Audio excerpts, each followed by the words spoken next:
सच्चिदानन्दरूपाय विश्वोत्पत्त्यादिहेतवे तापत्रय विनाशाय श्रीकृष्णाय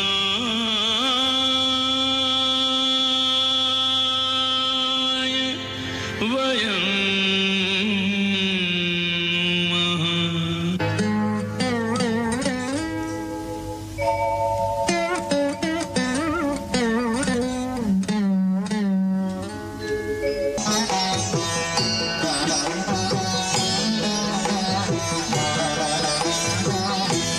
नारायण नारायण। अखिल ब्रह्मांड के रचयिता भगवान ब्रह्मदेव के चरण कमलों में उनके पुत्र नारद का प्रणाम स्वीकार हो। कल्याण हो नारद। वत्स, तुम चिंतातुर दिखाई देते हो, क्या कारण है? यही सुनाने में आपकी सेवा में उपस्थित हुआ हूं। इसके साथ साथ एक गूढ़ प्रश्न का समाधान भी आपसे पूछना है। निश्चिंत होकर पूछो वत्स नारद। हे जगत पिता, पृथ्वी लोक में 12 वर्ष के पश्चात हरिद्वार में जो कुंभ का उत्सव होता है, वहां कई परम योगी और सिद्ध पुरुष गुप्त रूप में आते हैं। उनके दर्शनों की लालसा से मैं पृथ्वी लोक में गया था। सर्वप्रथम हिमालय में केदारेश्वर के मंदिर में जाकर मैंने भगवान शिव को प्रणाम किया। केदारेश्वर नमो नमः, हिमखंडेश्वर नमो नमः, हे अभयंकर नमो नमः, जय शिव शंकर नमो नमः। फिर बद्री नारायण के दर्शन किए। बद्री विशाल यहाँ स्वयं विराजे नारायण। जय बद्री विशाल। जय नारायण। वहां से मैं दक्षिण भारत के मंदिरों में गया।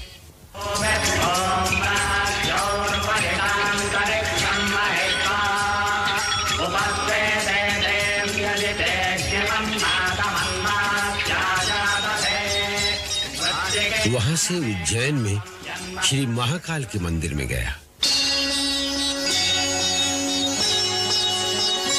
हर हर महादेव, हर हर महादेव, भस्मेश्वर हर हर महादेव, ज्योतिर्लिंग स्वयं विभु। जहां शमशान की भस्म से महाकालेश्वर का अभिषेक होते देखा। हर हर भस्मेश्वर हर हर महादेव, अखिलेश्वर हर हर महादेव। फिर कुंभ का मुहूर्त आने पर हरिद्वार में गंगा मैया के तट पर पहुंचा। हर हर गंगे, हर हर गंगे, हर हर गंगे, हर हर गंगे, ओ हर हर गंगे, हर प्राणी का हर दुखड़ा हर लेती। ओ स्पर्श मात्र से शरणागत को मनवांछित फल देती।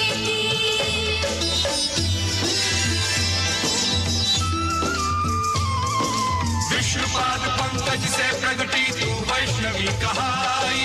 शिव शंकर की जटाजूट में आकर आप समाई। त्रिपथगामिनी गंगा तीनों लोकों में लहराई। पतित पावनी पापनाशिनी तू ही गंगा माई। हर हर गंगे, हर हर गंगे, हर हर गंगे, हर हर। गंगा जी के दर्शनों के पश्चात यमुना जी के दर्शनों की लालसा हुई और मैं वृंदावन चला गया।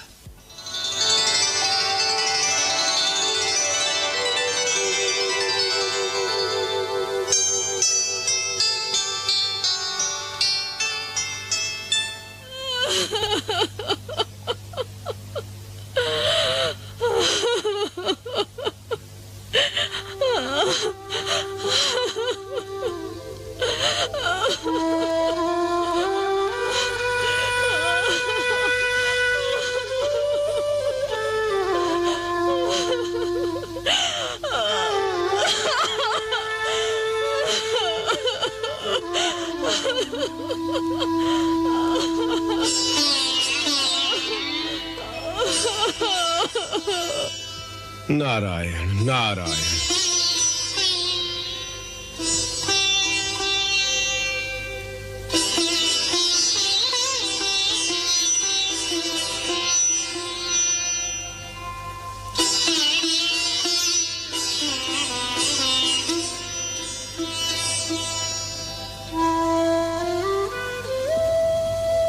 देवी, आप कौन हैं? क्यों रो रही हैं? और ये दोनों वृद्ध पुरुष आपके क्या लगते हैं? हे मुनिराज, ये दोनों मेरे पुत्र हैं। हैं? पुत्र? आपके पुत्र? किंतु आप तो युवा हैं। फिर आप इन वृद्ध पुरुषों की माता कैसे हो सकती हैं? ये रहस्य क्या है माता? सच सच बताइए, आप कौन हैं? हे देवर्षि, मेरा नाम भक्ति है। भक्ति माता, प्रणाम।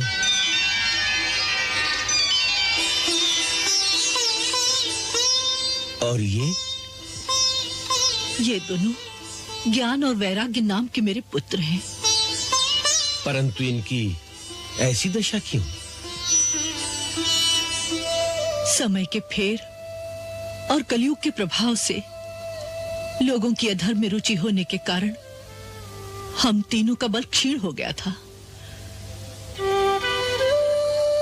इस घोर कलयुग में हम तीनों बूढ़े और कुरूप दिखाई देने लगे तथा स्थान स्थान भटकने लगे, परंतु हमें कहीं आश्रय नहीं मिला। कलयुग के प्रभाव से हर स्थान पे अधर्म ही अधर्म दिखाई देने लगा है। आखिर मैंने सोचा कि जो धरती भगवान श्री कृष्ण एवं श्री राधा रानी के चरणों की धूल से पवित्र हो चुकी है, शायद वहां जाने से कुछ शांति मिले। ये सोचकर मैं यहाँ आई। फिर? मेरा अनुमान ठीक था।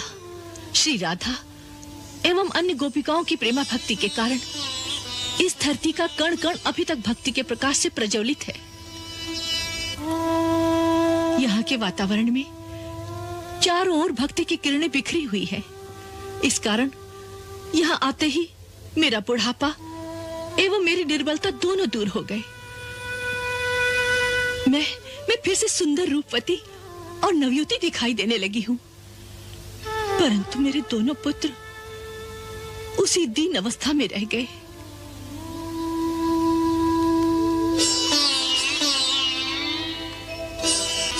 मैं इनके दुख से अत्यंत दुखी हूँ मुनिवर। आप साक्षात श्री ब्रह्मा जी के पुत्र हैं। मैं आपको नमस्कार करती हूँ।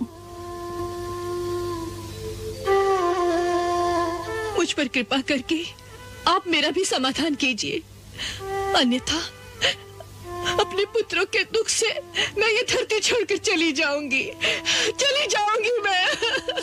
हे माता, आप व्यर्थ ही अपने को खेद में डाल रही हैं। आप भगवान श्री कृष्ण का चिंतन करें। उनकी कृपा से आपके सारे दुख दूर हो जाएंगे। आप तो भगवान श्री कृष्ण को प्राणों से भी प्यारी हैं। वो दृश्य याद कीजिए जब क्षीर सागर में एक बार आपने साक्षात भगवान श्री कृष्ण से पूछा था, प्रभु अब कलयुग आ रहा है, इस युग में मेरा क्या कर्तव्य है? तुम हमारे परम भक्तों का पोषण करो। कलयुग में मुक्ति तुम्हारी दासी होगी और तुम्हारे बुलाने पर हम नीच से नीच प्राणी के पास भी चले आएंगे। हे माता, अब आप ये लोग छोड़कर कैसे जा सकती हैं? आप तो जानती हैं कि सतयुग, त्रेता युग और द्वापर युग, इन तीनों युगों में तप, ज्ञान और वैराग्य के द्वारा ही मुक्ति प्राप्त होती थी। किंतु कलयुग में तो भक्ति ही मुक्ति प्राप्त कराने वाली है। सो यदि हे माता आप यहां से चली जाएंगी तो यहां के प्राणियों का उद्धार कौन करेगा?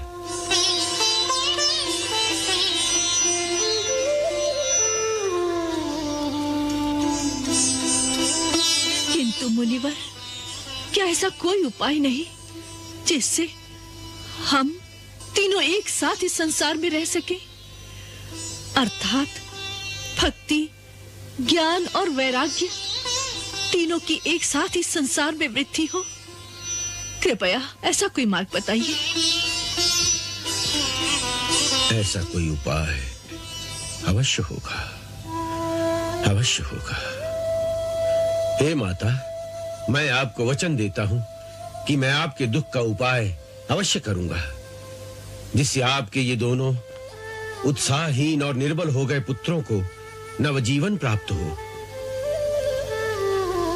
कोई एक ऐसा ही उपाय होगा जिससे भक्ति, ज्ञान और वैराग्य तीनों की एक साथ वृद्धि हो, तीनों को एक साथ शक्ति प्राप्त हो। इस लोक के समस्त प्राणियों के लिए कोई एक उपाय ऐसा अवश्य होगा, ये मेरी आत्मा का विश्वास है। हे माता, इस प्रश्न का उत्तर मैं स्वयं भगवान श्री कृष्ण से ही पूछ लूंगा। हाँ माता, आप तो उन्हें सर्वाधिक प्रिय हैं, अतः आपकी समस्या का समाधान उन्हीं से कराऊंगा। परंतु भगवान श्री कृष्ण आपको कहाँ मिलेंगे? वो तो न जाने कहाँ हो, किस लोक में क्या क्या लीला कर रहे होंगे। उन पर तो सारे विश्व का भार है ना। आपने ठीक कहा माता, उन पर सारे विश्व का भार है। न केवल ब्रह्मा जी से लेकर विश्व के कण कण तक सब उन्हीं के आश्रित हैं, बल्कि उसका उल्टा भी सत्य है कि वे स्वयं ही सृष्टि के कण कण में विराजमान होकर ये सारी लीला भी स्वयं ही कर रहे हैं।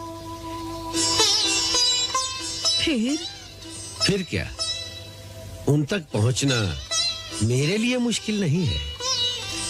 अच्छा? हाँ, क्योंकि अपने मूल रूप में तो वो सर्वदा अपने गोलोक में ही विराजमान रहते हैं, जहाँ रासेश्वरी श्री राधा जी के संग उनकी रास लीला नित्य निरंतर चलती रहती है।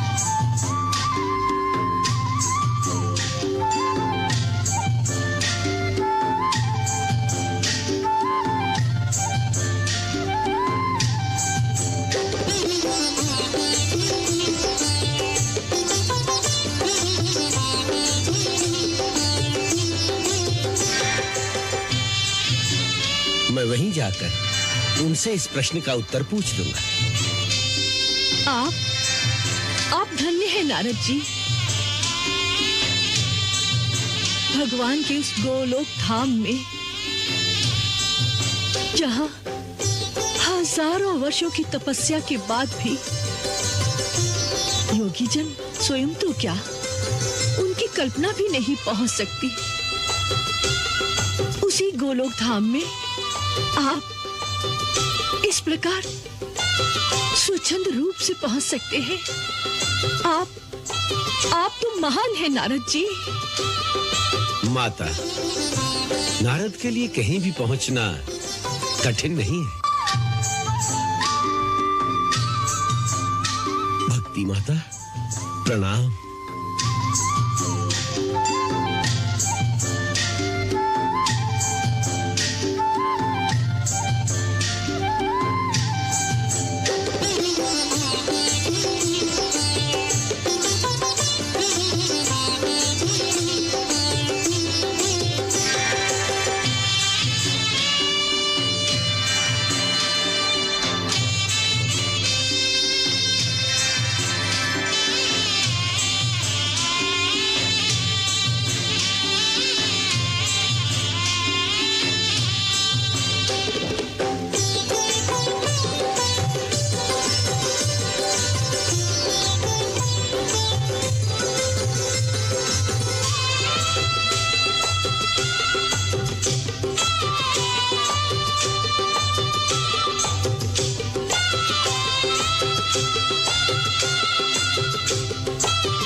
अनाथ है?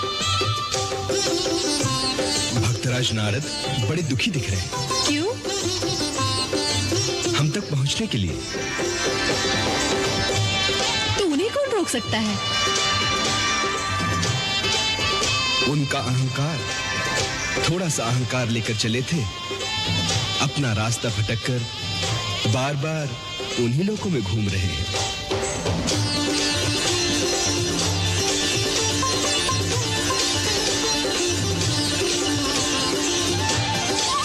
प्रभु, अपने भक्तों पर तो दया कीजिए। राधे, ये तो अपने अपने कर्मों का फल है। और फिर जो नारद जैसे हमारे विशेष प्रिय भक्त हो, उसका अहंकार तो हम थोड़ी देर भी नहीं ठहरने देते। शीघ्र अतिशीघ्र उस अहंकार को हम तोड़ देते हैं, उसी में उसका कल्याण होता है। तभी तो हमें भक्त वत्सल कहते हैं।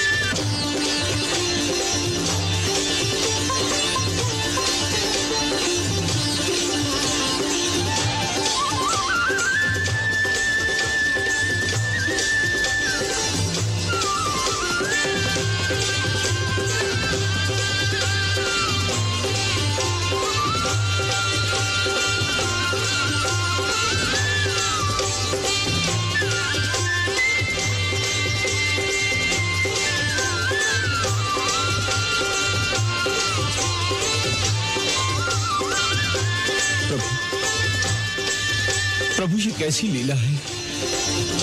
चलते चलते थक गया हूं, फिर भी ऐसा लगता है कि बार बार उसी आकाश में घूम रहा हूं मैं।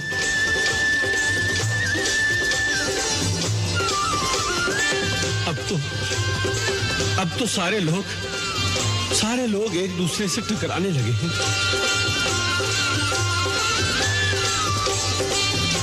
समझ गया, वास्तव में मैं अहंकार करके चला था, उसी का दंड दे रहे हो ना।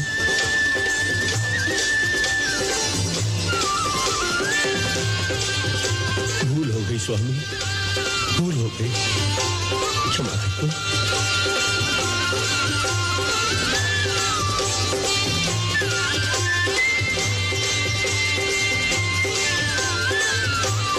क्षमा करके अपने श्री चरणों तक पहुंचने का मार्ग खोल दो। आपको भक्ति माता की सौगंध है। अपने शरणागत की रक्षा करो प्रभु, अपने शरणागत की रक्षा करो। अब तो जाना होगा। क्यों? जब भक्त अपना अहंकार छोड़कर हमारे आश्रय में आ जाता है, तो हम स्वयं आगे जाकर उसकी अगवानी करते हैं।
कहो देवऋषि, इतनी शीघ्रता से कहां जा रहे हो?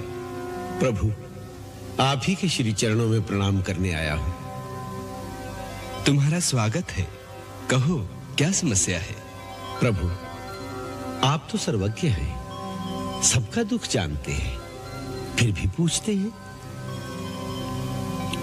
हे भक्तवत्सल, आप जानते ही हैं कि भक्ति माता कलयुग में अत्यंत दुखी है। वृंदावन में आपकी चरण धूलि के प्रताप से माता भक्ति को तो उनका सुंदर रूप फिर से प्राप्त हो गया है, परंतु उनके दोनों पुत्र ज्ञान और वैराग्य की जीर्ण अवस्था का कोई उपाय नहीं मिला। प्रभु, मैंने उन्हें वचन दिया है कि मैं ऐसा कोई उपाय अवश्य ढूंढ निकालूंगा जिससे उन तीनों की एक साथ वृद्धि हो। उसी उपाय की खोज में आपके श्री चरणों में आया हूं प्रभु। हे समस्त देवों के अधीश्वर, हे भगवान श्री कृष्ण, मुझे वो उपाय बताने की कृपा कीजिए। नारद, तुम तो जानते हो इस संसार में तपस्या और परिश्रम के बिना कुछ नहीं प्राप्त होता। प्रभु, मैं अवश्य तपस्या करूंगा, परंतु इतना बताने की कृपा करें कि ऐसा कोई उपाय है। अवश्य है। तुम्हारे पिता ब्रह्मा जी उस उपाय को जानते हैं, वही तुम्हारा मार्गदर्शन करेंगे।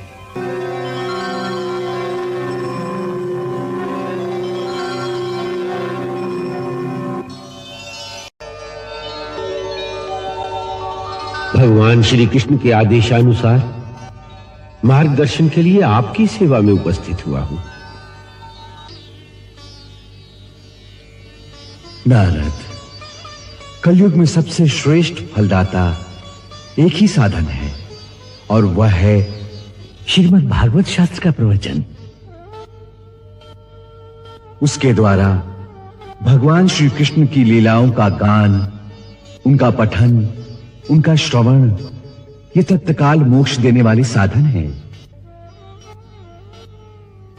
जब मनुष्य के जन्म जन्मांतर का पुण्य उदय होता है, तभी उसे इस भागवत शास्त्र के द्वारा श्री कृष्ण भगवान की लीला अमृत पान करने को मिलता है।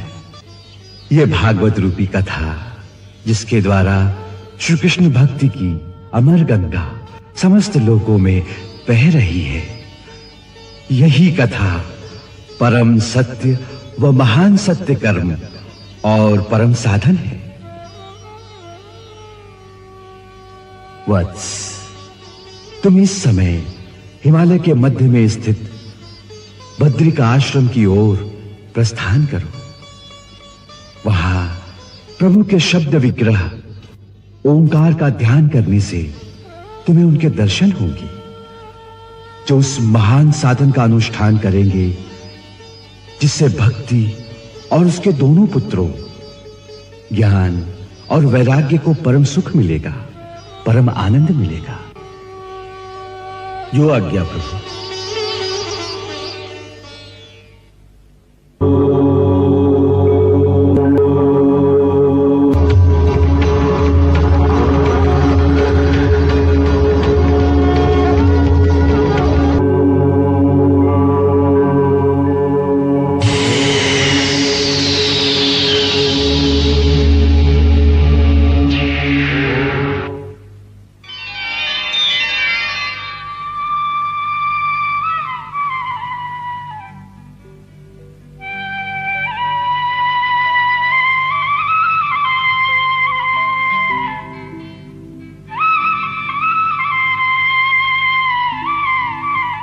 भगवान श्री सनक, सनंदन,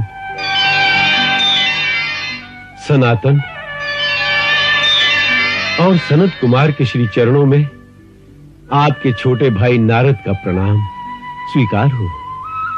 हे देवर्षि, आपका कल्याण हो। हम आपकी कठोर तपस्या से प्रसन्न हुए। कहो, क्या इच्छा है? ऐसी घोर तपस्या द्वारा आपने हमें यहाँ किस लिए बुलाया है? प्रभु, यदि आप मुझ पर प्रसन्न हो तो एक छोटी सी याचना लेकर आया हूं। कहो। प्रभु, हम पांचों के पिता श्री ब्रह्मा जी ने मुझे बताया है कि श्रीमद् भागवत की कथा मुझे आपके मुखारविंद से ही प्राप्त होगी। इसलिए यदि आप मुझे उसका अधिकारी समझें तो कृपया उस पतित पावनी कथा का दान